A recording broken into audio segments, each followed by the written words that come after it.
Perfeito. Voltemos aqui e agora a gente vai prosseguir com a evolução do conhecimento. Nós, nós estávamos estudando a evolução contábil da história em si. Tá? Agora nós iremos abordar o tema da evolução do conhecimento contábil. Vamos que vamos, então, viu? Vamos aqui, ó. Deixa eu só ajustar aqui. Adiante. Cadê? Foi.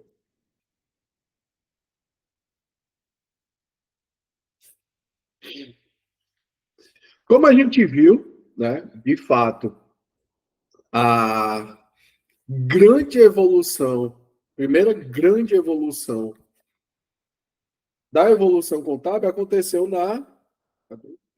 na Idade Média, né? Com o quê? Com os registros, né? Com o registro dos fatos contábeis da Idade Média, principalmente com a questão da escrita. E aí, ao decorrer desse período da Idade Média, né, chegamos ao fato do que comentamos anteriormente, que foi a grande evolução da contabilidade, que foi o quê? O método da partida dobrada. Ok? Perfeito? Temos também que a gente entender que essa evolução contábil, principalmente do conhecimento e do pensamento contábil, se deu também pela evolução socioeconômica e da contabilidade e da qualidade, perdão, das escritas, certo? Das escritas contábeis. Dito isso, quanto maior essa evolução socioeconômica, maior a evolução das escritas contábeis e do pensamento contábil. Perfeito? É uma linha de consequências do que faz a contabilidade ser evolutiva a cada período que passa. Opa! Apesar do método das partidas dobradas ter aparecido como sistematização definida, tá? Como assim? Pois é a forma como fazemos registros até hoje. A operacionalização e a forma de demonstrar isso, meus queridos, na escrita, foram se alterando a passar dos anos. Entendam o que eu quero dizer com isso. Que o método das partidas dobradas não é igual desde a criação feita e demonstrada pelo Frei Luca Pacioli. Não, teve inúmeras alterações. Mas o conceito continua o mesmo, tá? Continua o mesmo, certo? Ok? Perfeito? Então, continua o mesmo.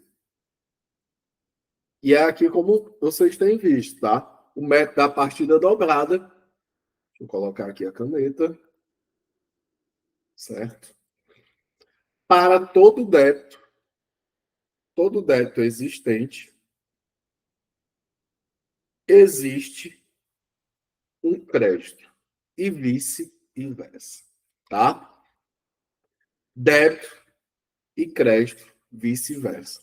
Perfeito? Sempre, professor. Sempre. O sucesso e a difusão foram tamanhas, tá? Que muitos ainda hoje referem-se ao Luca Pacioli, tá? Oxi, tem um problema aqui. Ao Luca Pacioli, o Frei Luca Pacioli, como o inventor das partidas dobradas, tá? Porém, é um erro, pois o método já era conhecido e usado. O Frei Luca Pacioli apenas possibilitou uma maior disseminação. Como? Através da sua obra impressa. Tá? E aí é aquela questão extremamente moderna. Muitos consideram o Frei Luca Pacioli como o pai da contabilidade. Não é muito, não. Pai Não pai é aquele que cria, né? Na verdade, é aquele que está ao lado. Tá? Luca Pacioli ele não criou, não. Ele só disseminou, né? Ele só pegou o método, não é aquele que faz, não, é aquele que cria. Ele simplesmente pegou o método já criado, tá? Já criado, já existente, e disseminou, divulgou e, consequentemente, também atualizou esse método, tá? De forma impressa. Apesar do Luca Pacioli não ter sido o inventor, tá? Sua contribuição para o desenvolvimento contábil é inegável e incontestável. Tá? Não é porque não foi ele que foi o criador que a sua contribuição vai ser contestada, de maneira alguma. Tá? E aqui eu queria que vocês que estão assistindo essa aula, que vão assistir, prestassem um pouco mais de atenção. Tá? Vocês observaram que, ao decorrer da história contábil, elas passam por alguns países. Tá? E, obviamente, mudaram-se, né, algumas teorias. Como assim, professor? Algumas teorias foram alteradas. Existem, querendo ou não, assim como a política, existem discussões e idealismos. Tá? Na contabilidade também existiu isso. Tá? Existiu isso e provavelmente até hoje existe. Tá? Dito isso, em vez de termos partidos políticos na contabilidade, nós temos escolas contábeis. E estas são as 4 escolas de fundamental importância, tá? Fundamental importância para o pensamento contábil, tá? A escola italiana, que querendo ou não, é considerada como um berço, né? Como o início do pensamento contábil, partindo de forma bem rápida para a escola francesa. Já a escola alemã teve uma influência forte e já adiantando, perdão, a escola norte-americana, que é a escola contábil, de pensamento contábil, usada atualmente, tá? Atualmente. Vamos prosseguir. Vamos adiante. A história ocidental da contabilidade ressalta a Itália como centro dos estudos contábeis, como centro dos estudos contábeis, tá? A escola italiana, tá? Considerada como centro dos estudos contábeis, como berço, tá? Principalmente pela questão do quê? Do Frei Luca Pacioli, que deu a origem a essa escola contábil, tá? Que deu a origem a essa escola de pensamento contábil italiano, de acordo com a sua obra, né, repassada, a obra que fala sobre o método das partidas dobradas, ok?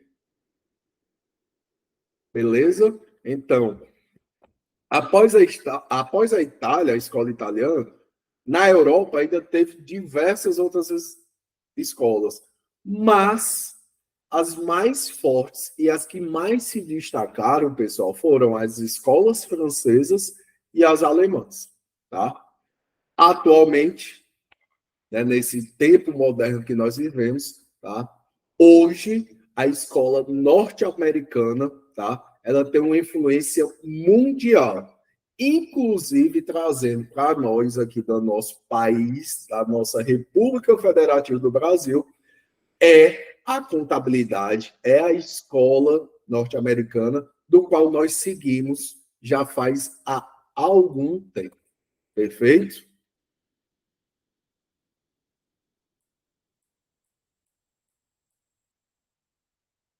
Então, tá? Como eu disse, há algum tempo. O início da escola contábil, o início da escola contábil brasileira, tá? Do pensamento contábil brasileiro, retificando, corrigindo, foi com a escola italiana, Porém, ao decorrer dos anos, tá, foi alterada, atualizada para a escola norte-americana.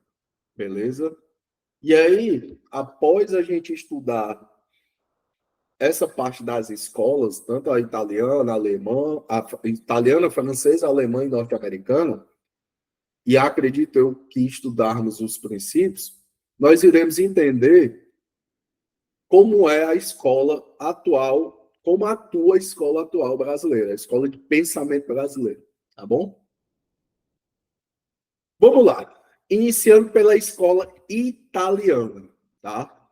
Italiana, certo?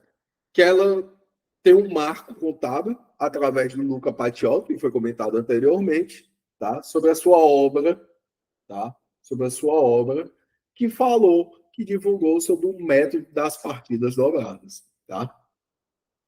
Novamente, tá? Eu vou enfatizar para que vocês memorizem isso. Divulgou, tá? Divulgou, tá? Divulgar é diferente de criar, só para deixar o óbvio dito. Dito isso, Luca Pacioli divulgou através da sua obra, tá? O quê? Um método das partidas dobradas, certo? Com essa divulgação imensa que resulta até hoje, que resulta nessa confusão de que o Luca Pacioli criou, né, o método das partidas dobradas, ele foi o pioneiro na primeira escola de pensamento contábil italiano, ok? A partir do século XV, foram desenvolvidos trabalhos de contabilidade mais elaborados. E a finalidade e o objeto de estudo contábil se diferenciavam e, portanto, para as escolas de contabilidade, surgiram para fins das doutrinas da ciência contábil. Foi no século XIX que a contabilidade passou a ser vista como ciência. Olha só, hein?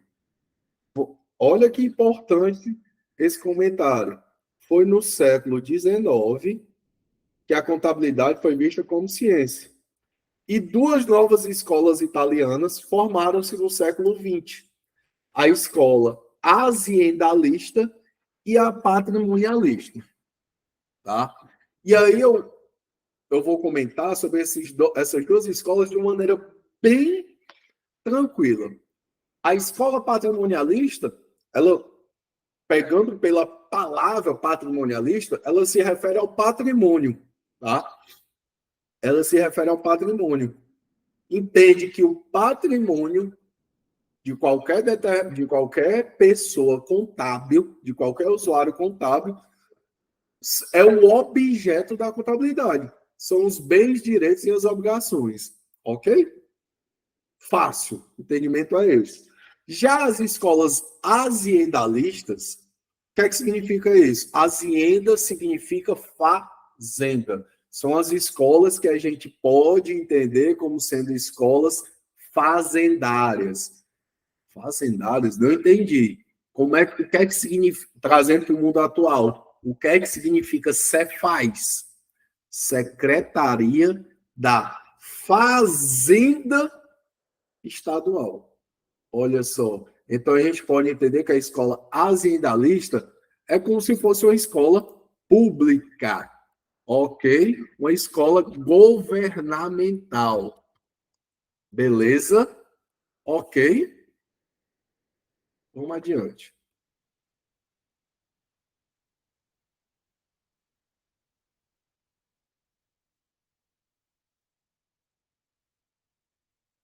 Vamos para a escola contista. A primeira escola do pensamento contábil, que eu comentei anteriormente, é a escola contista. Tá? É devido à referência da apuração das contas a receber e a pagar, utilizadas para a escrituração. Então, tudo que você ouvir falar da escola contista, você faz uma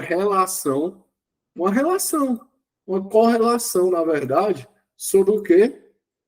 Toda a vida que você ouvir falar da escola contista, sobre a palavra contas. Tudo que tiver referente à palavra contas é referente à escola contista. Certo? E assim, ela surgiu na Itália. Perfeito? Mas o desenvolvimento dela foi realizado pelos estudiosos franceses.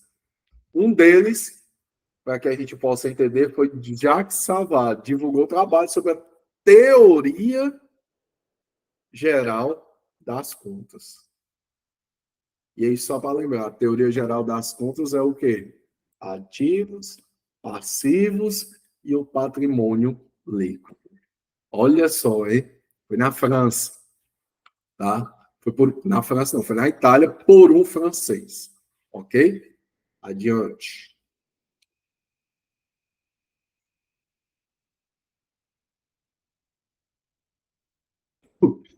E em 795, o pesquisador francês Edmond de Granger publicou essas 5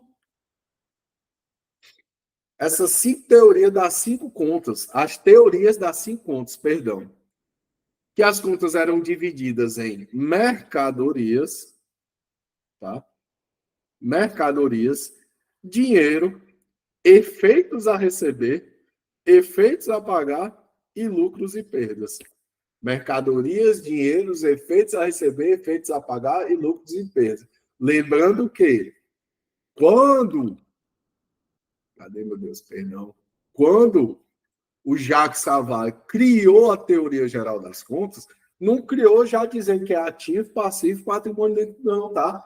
Isso aí foi atualizado ao longo das escolas contábeis, de pensamentos contábeis, certo? E o primeiro pesquisador a ter uma classificação das teorias contábeis foi o quê? De uma maneira mais específica, foi Edmond de Granger, que disse que a teoria das contas contábeis eram classificadas em 5 e apelidou, na verdade, nomeou de teoria das 5 contas. Tudo que era voltado à contabilidade era voltado a essas 5 contas: mercadorias, dinheiro, efeitos a receber, efeitos a pagar, lucros e efeitos. E lucros e perdas, perdão, tá? E venhamos e convenhamos, a gente pode muito bem, trocar essa palavra efeitos aqui, ó, tá? Por contas facilmente. E aí vai, em vez de efeitos a receber, contas a receber. Efeitos a pagar, contas a pagar. Essas 5 contas representam um negociante com os lançamentos de débito e crédito. Olha só, hein? Se a contabilidade fosse voltada a essas 5 contas, seria um sonho. Mas isso é muito antigo, pessoal. 795. 1795, tá? Então, todos os tipos de lançamentos contábeis eram voltados a essas 5 contas. Que loucura, né? Imaginar que nestas 5 contas existia um balanço patrimonial, tá? Ok?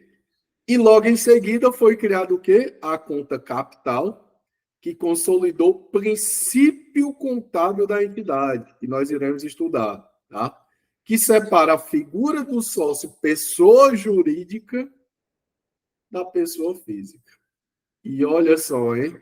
Olha o spoiler do que a gente vai ver ainda hoje, tá? Olha o spoiler do que a gente vai ver ainda hoje, hein? O princípio contábil da entidade, tá? Nós iremos ver ainda hoje, ok? E os principais estudiosos dessa escola são Luca Pacioli, que foi aquele que empurrou nessa escola contista, foi aquele que deu o pontapé inicial, Jacques Savary e Edmond de Granger. Beleza? Vamos adiante. Vamos sair da escola contista para a escola administrativa. Olha só, hein? A escola administrativa surgiu em 1840, que trata da administração das haciendas, das fazendas. É também chamada de escola lombarda. Então, prestem atenção, tá? Toda vida que você escutar escola administrativa é a mesma coisa de você ler ou escutar escola lombarda. Por quê?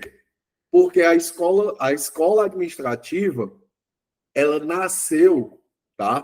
Teve como origem na Lombardia, que é uma região italiana, uma região do norte italiano, tá? E teve como principal autor dessa escola Francesco Villa, tá? Que fala sobre o quê? Sobre a contabilidade aplicada à administração privada e pública. Olha só. Lembra do que eu comentei anteriormente? Que a escola aziendalista, né, era voltada às fazendas. As fazendas significavam as situações públicas desses países, certo? Então, a escola administrativa, tanto é, pessoal, que hoje, quando a gente vai estudar no âmbito do direito, o direito administrativo significa o quê? O direito público, o direito do Estado. Né? Para quem já fez alguma prova de concurso que estudou direito administrativo, é tudo voltado ao Estado no sentido nação. Perfeito? Nessa escola, as contas deixam de ter um caráter pessoal e passam para a escrituração contábil com base nos registros administrativos, e econômicos para fins de controle de gestão. Deixou de ser uma contabilidade voltada à pessoa física, já partiu para uma contabilidade voltada à parte administrativa econômica, para que possa ter o quê? Um controle de gestão dos seus gastos, despesas, enfim, dos seus ativos e passivos. Beleza? O estudo de Francesco Villa era voltado para as empresas comerciais, manufatureiras e agrícolas, inclusive para as atividades públicas. Pessoal, um detalhe, tá? Vou grifar aqui, de marca-texto. Um detalhe. As empresas comerciais, tá? Manufatureiras e agrícolas, foram uma parte da contabilidade da escola administrativa, da escola lombarda, tá? Posteriormente, ficou voltada apenas à escola, apenas às atividades, o quê? Públicas. Certo? Ok? Vamos adiante.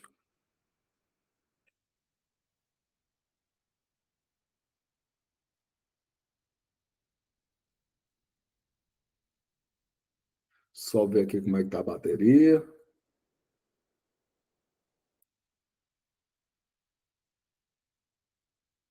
Foi. Vamos agora para a escola personalista, tá? Escola personalista.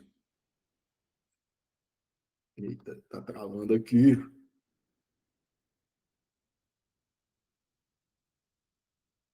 Vamos lá.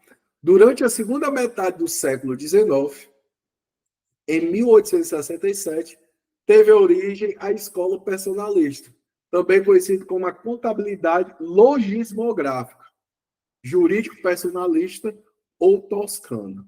Por que toscana, professor? Por que jurídico personalista? Toscana porque apareceu, foi estudada na região de Toscana, da Itália, que fica ao nordeste da Itália, tá bom? Fica ao nordeste da Itália. A denominação desta escola diz respeito à teoria de contas com identificação das pessoas. Então, por isso, essa teoria de contas com identificação das pessoas tem uma ligação forte, deixa eu só apagar isso aqui, tem uma ligação forte com a escola jurídica personalista. Porque aqui já tem um embasamento que jurídico, dos tipos de pessoas, das identificações de pessoas, tá? Ok? E o que é que significa esse termo logismografia, professor? Significa que logismo equivale a conta, significa conta. Logismos, conta. Grafim, grafia escrita. A conta escrita. Então, a gente vai entender que a grafia das contas a gente vai chamar de escrituração das contas. Tá? Olha só, o pensamento da Idade Média, tá? E até da época mesopotâmica, né? Da época racional, tá? Do estudo racional da contabilidade, tá? Da época mnemônica, voltando agora na escola personalista, tá? Voltando de que maneira? Evidenciando a escrituração das contas. Olha que bacana, hein? Isso aqui, pessoal, para você que vai atuar de fato na contabilidade, independente do setor, você vai ouvir falar muito esse termo escrituração das contas, tá bom? O autor Francesco Marco construiu a teoria das contas, que eram classificadas em 4: contas do proprietário, contas do gerente ou administradores, contas dos agentes consignatórios e contas dos correspondentes, que incluem as contas patronais, contas dos gerentes. E aí, nesta parte, a gente pode entender que essas 4 contas jogadas, transpusendo para os dias atuais, é uma questão muito mais societária, principalmente o item 1, que são as contas do proprietário. Então, contas dos gerentes, contas dos agentes consignatórios e contas dos correspondentes. Esses correspondentes, se você prestar atenção e fazer uma análise bem interessante, você pode trocar esse nome correspondente para hoje as contas chamadas fornecedores. Beleza? Vamos prosseguir.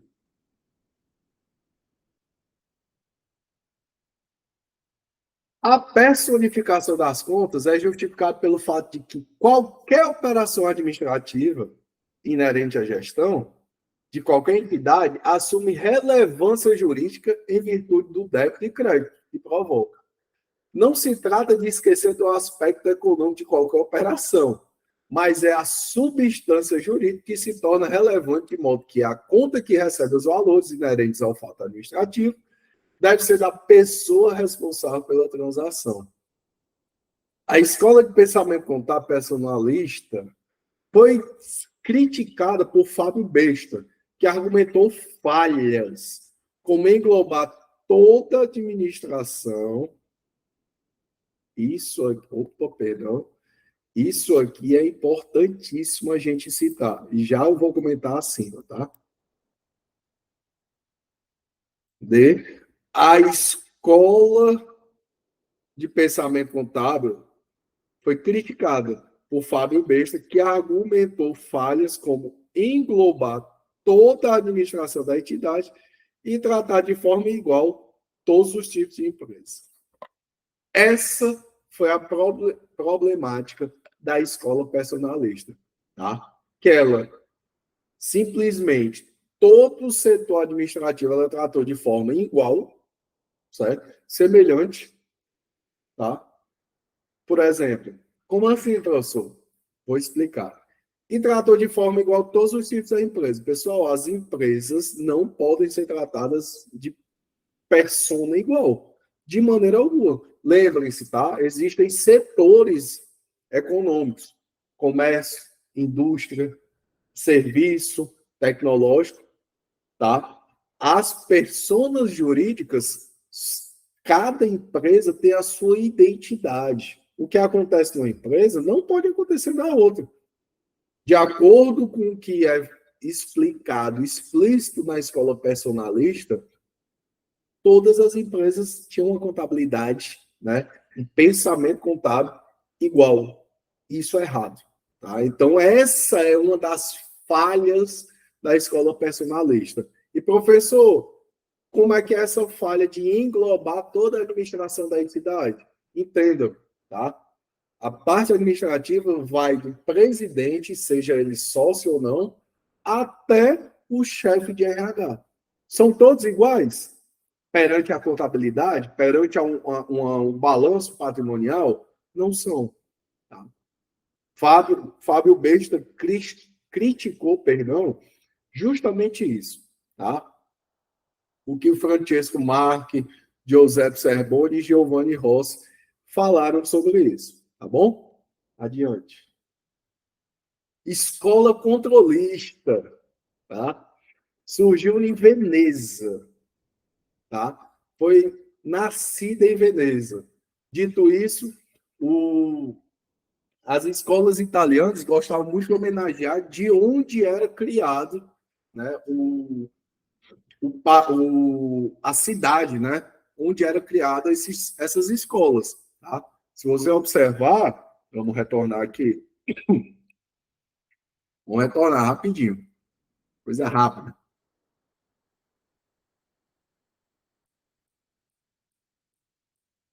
A escola contista, de fato, perdão, tem outra aqui atrás, tá? A escola contista, de fato, foi da região italiana como um todo, tá?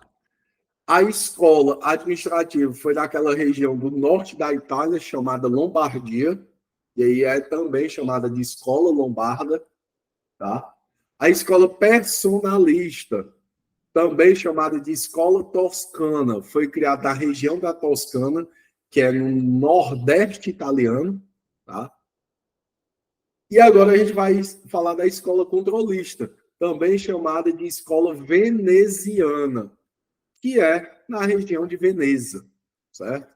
Segundo essa escola, a contabilidade era vista como a ciência de controle econômico, sendo que o patrimônio é o somatório de valores positivos do ativo e negativos do passivo.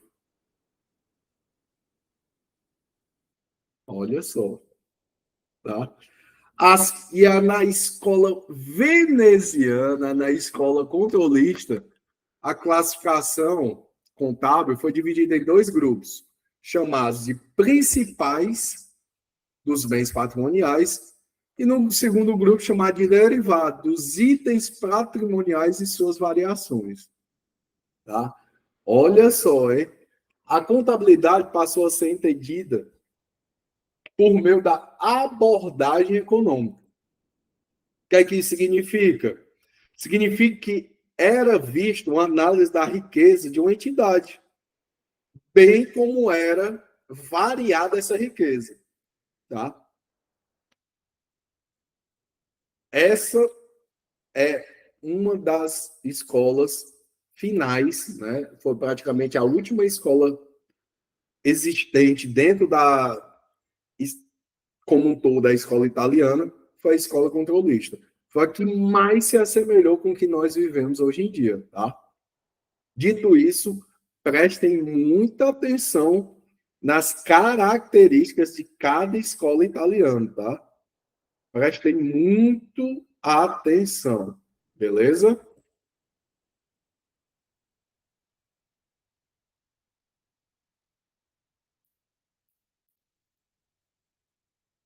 Opa, passei. Algumas considerações às escolas italianas, tá? Cabe a gente comentar que a escola controlista dominou durante um bom período até a advocação dos estudos de Dino Zappa, com a ideia de unidade de gestão ou de negócio, e a adoção dos termos aziendalistas, tá? Que foi visto na escola aziendalista. Após a escola aziendalista, surgiu a apresentação da escola patrimonialista, certo? Realizada por Vincenzo Massi em 1923. Ó, não é tão velho não, tá? E a publicação do estudo da contabilidade, do estudo A Contabilidade como Ciência do Patrimônio. O foco dessa escola é o quê? É a essência econômica em vez de forma jurídica, tá? Ok?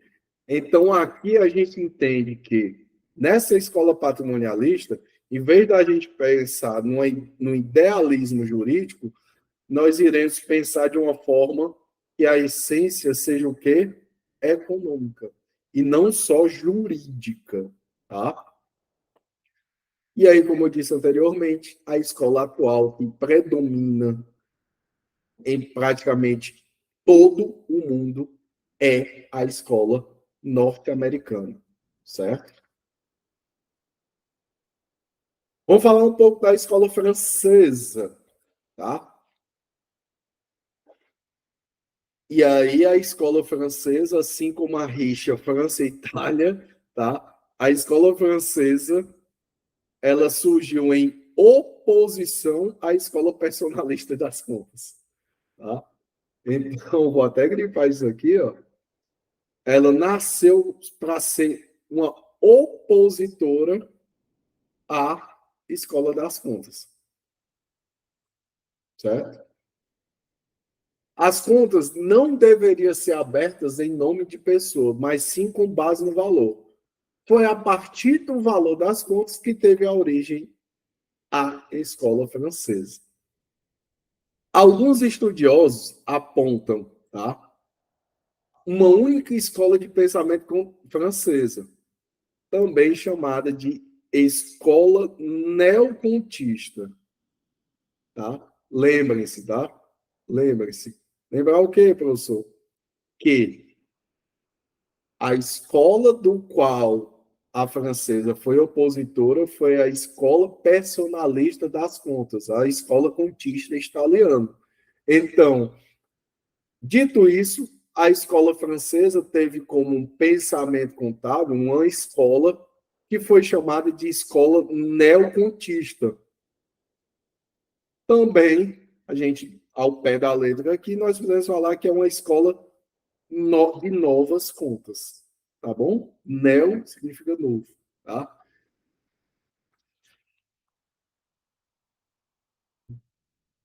A nova teoria das contas, tá? Outros estudiosos especialistas evidenciam duas outras escolas, a escola matemática e a escola contista, tá? De uma forma resumida, tá? De uma forma resumida, a gente vai ter como uma base teórica da escola francesa a escola neocontista, tá? A escola matemática a gente vai ver de uma maneira rápida, que não foi tão impactante, tá? Ok? É interessante, o que é que a escola matemática francesa fala? A escola francesa matemática, perdão. A escola matemática, todos os itens passíveis de registro contábil não necessariamente caracterizam-se valores econômicos ou valores em moeda, mas grandeza de qualquer espécie, como quilos e dezenas. Aqui a gente já vem trazendo hoje em dia uma discordância.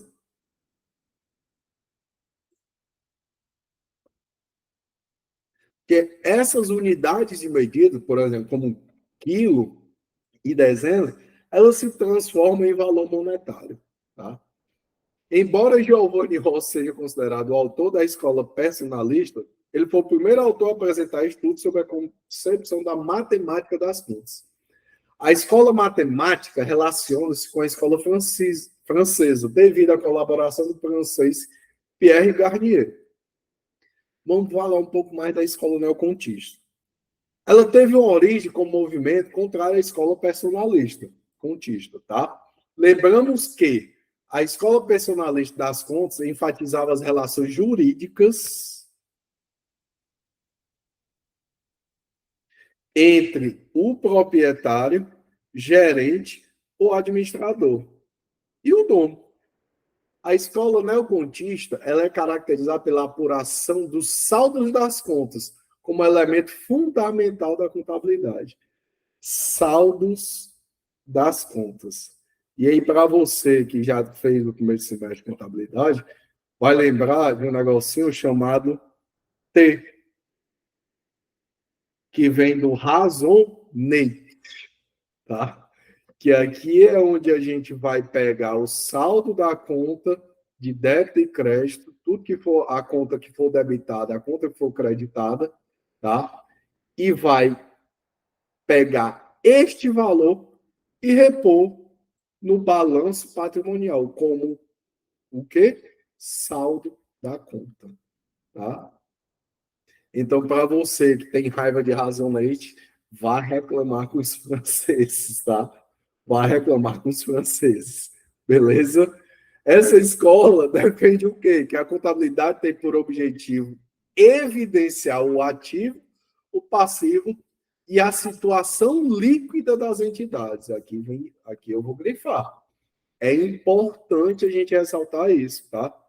O objetivo dessa escola, tá, neocontista, é evidenciar o quê? O ativo, o passivo e o PL, a situação líquida da entidade.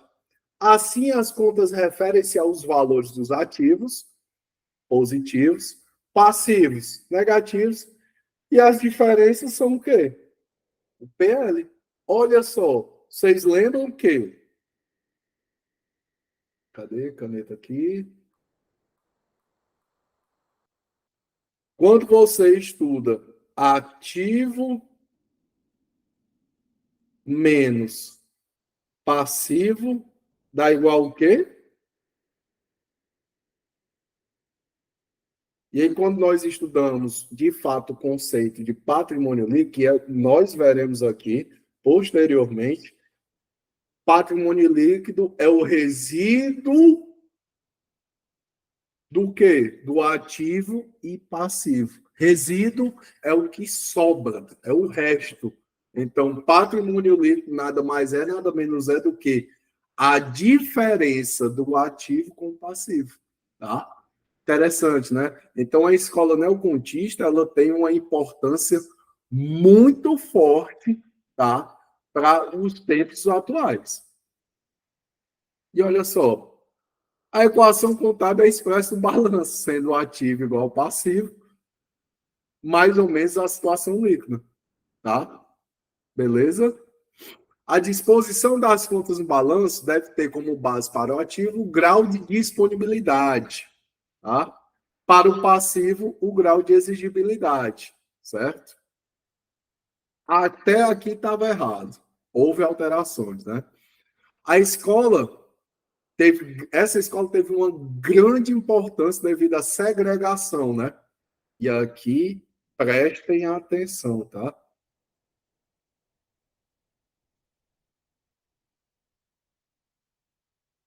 Essa escola teve o quê? Grande importância devido à segregação, à separação, tá?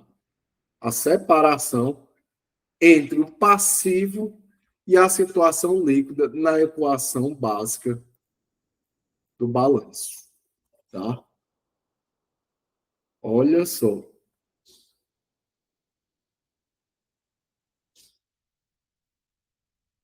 O que foi essa segregação? Vou mostrar aqui, ó. Se você observar aqui ao lado,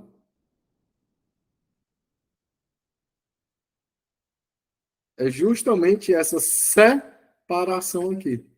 Foi essa a segregação, tá? Ok? Vou colocar aqui.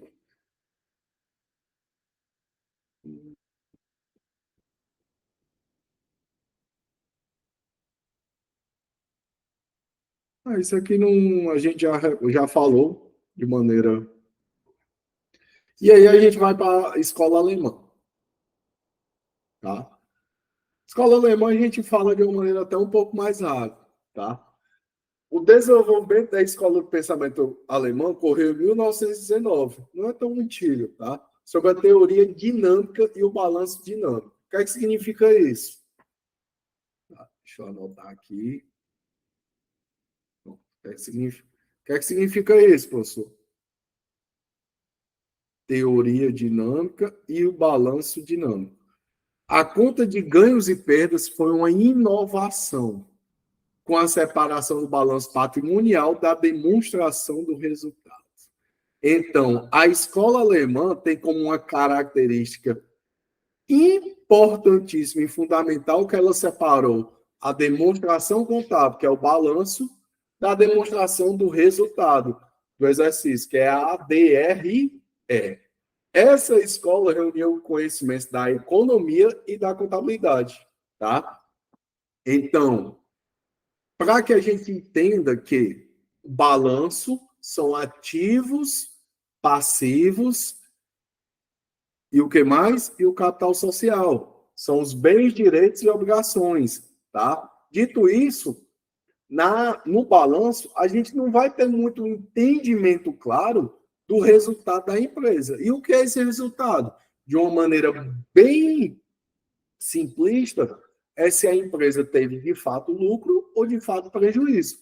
Por isso foi criada uma outra demonstração contábil, chamada DRE, demonstração do resultado do exercício, tá? Ok?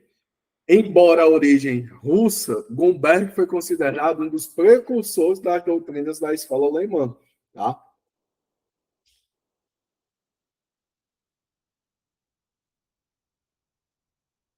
E nessa escola alemã, ela teve a origem o quê? 4 correntes doutrinárias, que diz a respeito da gestão e organização das empresas. Vamos aqui.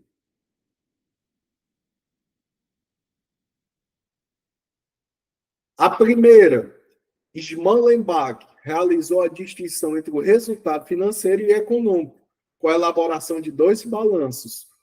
Um estático, que demonstra a composição e o valor do patrimônio, e um dinâmico, para apresentar a eficiência da entidade do ponto de vista econômico e social. Tá? Então, essa primeira corrente doutrinária, a Schmallenbach, diz o quê? Que houve uma elaboração de 2 balanços, um financeiro e um econômico.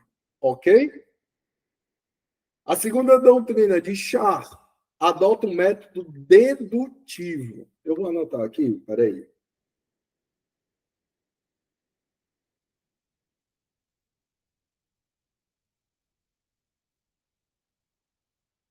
Tá? Para que vocês, quando assistirem, fazem também essa anotação aqui. Beleza? A segunda corrente doutrinária diz que adota um método dedutivo e parte de princípios estabelecidos para conhecer o que deveria ocorrer como consequência, e não o fato ocorrido. Tá? Aqui já tem uma pegada, uma base de princípio, tá? Da continuidade. Princípio também do registro, tá? Aqui a gente vai anotar o quê? Um método dedutivo.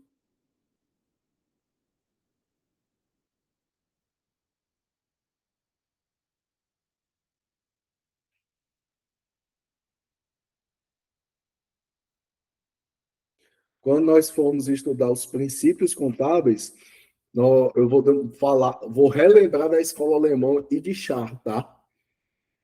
Heidegger defende a rentabilidade do capital próprio e ganho monetário. Tá? Esse aqui é um pouco capitalista. Brincadeiras à parte. Esse aqui ele quer saber da renda. Se teve receita, se teve ganho. Tá? Quer saber simplesmente de resultado. E Gutenberg defende a economia da empresa como parte da ciência econômica e tem como objetivo a análise de problemas relacionados aos princípios econômicos dos fenômenos empresariais unitários. Tá? Então, a escola alemã tem essas 4 correntes doutrinárias, tem como uma característica importante, que é o quê? A separação das demonstrações contábeis, do balanço patrimonial e da DRE, tá? E teve o quê? Essa parte doutrinária classificadas em 4. Shimalambá, de Chá, de Heyer e Gutenberg, tá? Aconselho a darem uma lida, viu?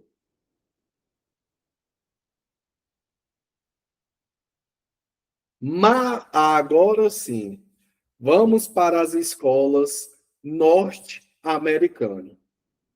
É possível entender que esta escola contábil como a mais recente e a mais influente no ensino contábil, tá? E a mais influente no ensino contábil. E na linguagem contábil no mundo dos negócios, tá? Assim como os Estados Unidos, né, quer ser um exemplo para todos, mediante não só a contabilidade, mas como tudo, como um todo, né? Ao contrário do que foi feito pelas demais escolas estudadas, italiana, francesa e alemã, a contabilidade dos Estados Unidos foi concebida por meio de estudos realizados em equipe. Aqui já é uma diferença, tá? Já é uma diferença grande. Por exemplo, se a gente pegar pela escola doutrinária, pela escola alemã, a escola alemã tiveram 4 doutrinas diferentes, tá? Escola italiana também. A escola norte-americana juntou a entidade, a classe contábil, para que pudesse ser feito um estudo unido, não de forma separada, tá? Então, juntaram, teve a escola norte-americana do Texas, a escola norte-americana de Massachusetts, não, juntou, tá?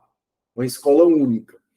A escola teve como seu desenvolvimento, a escola americana, relacionado como usuário da informação contábil, tanto externo quanto interno. Portanto, há 2 vertentes da contabilidade, a financeira e a gerencial. A contabilidade financeira é destinada aos usuários externos.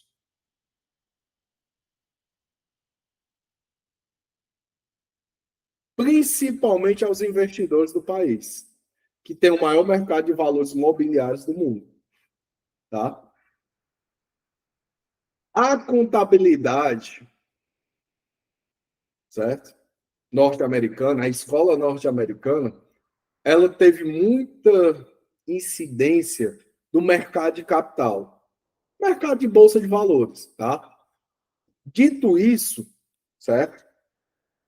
A evolução das entidades das normas contábeis foram conhecidos como GAP, General Accept Code Princípios, princípios contábeis, tá? E aqui é o nosso próximo tópico, tá? A ser estudado. Os princípios contábeis, geralmente aceitos, que também são conhecidos como as normas contábeis. Mas eu tenho algo a dizer nessa primeira situação. As normas contábeis, na maioria das vezes, escutem bem, as normas contábeis, nas maiorias das vezes, elas respeitam o que é exposto pelos princípios contábeis, tá bom? Lembrando que a escola norte-americana, além de caracterizar o usuário tanto interno quanto externo, né? Quanto externo que a gente viu, que é voltado muito mais pelos usuários externos, os investidores do país voltados ao mercado imobiliário, os internos, né? Na verdade, são os proprietários de empresas, o contador, o auditor, tá? É aquele que faz parte da informação interna da empresa, certo? E para isso, tá? Para isso, a profissão contábil, o contador, certo?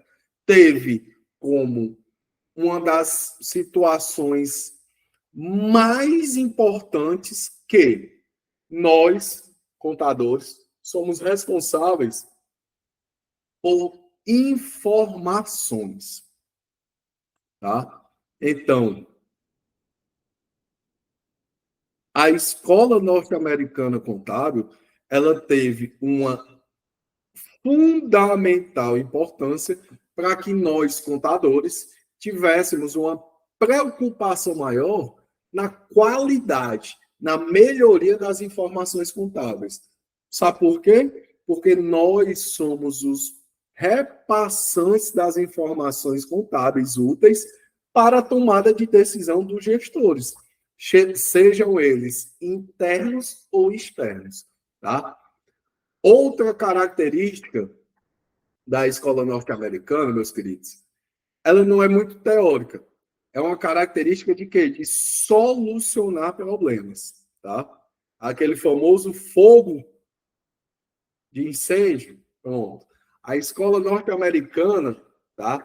Ao contrário das demais, né? As italianas, as escolas italianas, francesas e alemãs, tá?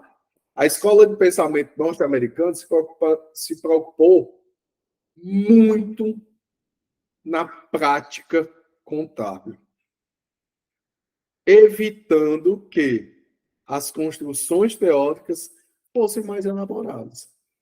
Tipo assim, o americano com aquela cultura um pouco mais prepotente, um pouco mais imediatalista, digamos assim, imediatista. O que é que ele fala? Irmão, vamos deixar essa parte teórica. Tem muita teoria, já tem teoria demais, então vamos botar essa teoria em prática, vamos botar a prática dessas teorias. Chega de teoria, tá?